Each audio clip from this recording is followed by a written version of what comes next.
پس هر کی در سیاست جهان هست بدون اجازه آریستوکراسی، قانون افلاطون، سقراط، مدینه فاضله تفکری، بدون فهمیدن قوانین حقوق بشر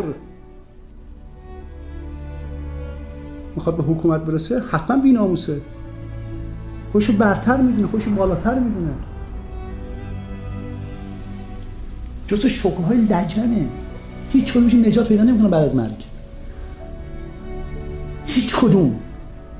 این همه عرفا شعر گفتن، پادشاهی فلانی کثافتی، لب گور نه چشم تامه هست، دنیا شود پر نه چاه هرگز پر گردد ز شبنم، نه هرگز چاه پر گردد ز شبنم. چاه لجن جاه طلبی اینها هیچ وقت پر نمیشه.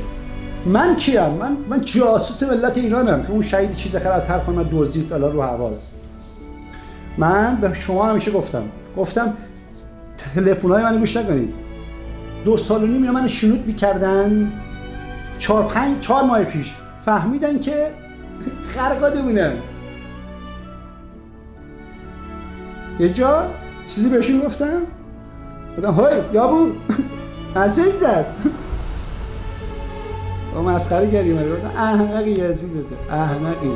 من به ریاست‌ها گفتم فقط برنامه‌ای که اینجا میشینم، چون که من پول ندارم که مثل رضا پهلوی مجاهدین خلق که، مثل خامنه‌ای، مثل حکومت که، سناتور ندارم که، رسانه ندارم که. من از هوشم و هوش ریاست‌ها دارم استفاده میکنم. من جاسوس مردم هستم، دارم اطلاعات میشم.